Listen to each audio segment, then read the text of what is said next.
राधे राधे मेरी सभी बहनों को अहोई अष्टमी की बहुत-बहुत शुभकामनाएँ। अहोई माता सबकी संतानों पर अपनी कृपा दृष्टि बनाए रखे।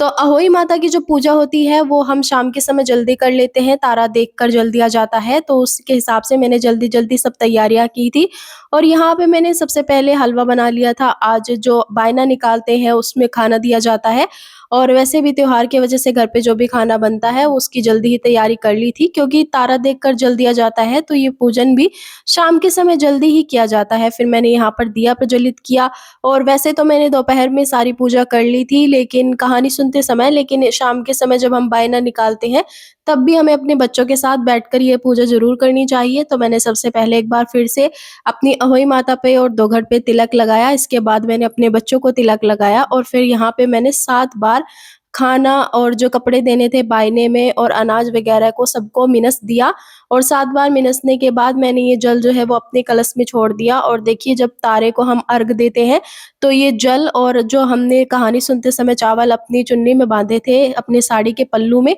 वो जो हम विसर्जित करते हैं, तारों को अर्पित करते हैं। फिर इसके बाद मैंने थोड़ा-सा मीठा अपनी दोघड़ में डाला और हमारे यहाँ ऐसा ही किया जाता है। आप लोगों के यहाँ कैसे पूजा की जाती है?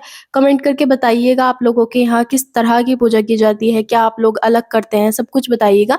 इसके बाद मैंने अपने हाथ में चावल लिए और अहोई माता का ध्यान करते हुए अपने बच्चों के लिए लंबी आयु माँगी और उसके बाद मैंने यहाँ पर जो है वो अक्षत डाल दी। इसके बाद मैंने हर खाने का भोग लगाया जो भी मैंने बनाया था। सबसे पहले मैंने जल को खाना अर्पित किया, हलवा, पूरी, सब्ज़ी सब कुछ मैंने सबसे पहले जल को मिनस कर जल में अर्पित किया, इसके बाद मैंने अहोई माता को भोग लगाया और देखिए ये बायना जो होता है वो अपने से किसी बड़े को दिया जाता है। जैसे आप करवा चौथ में देते हैं ऐसे ही अहोई का भी बाना दिया जाता है। एक बार आप जिसे बाना देते हैं, वो जब तक आपको खुद से मना ना करे तो आपको बायना नहीं तोड़ना चाहिए, आपको उन्हीं को बायना देना चाहिए।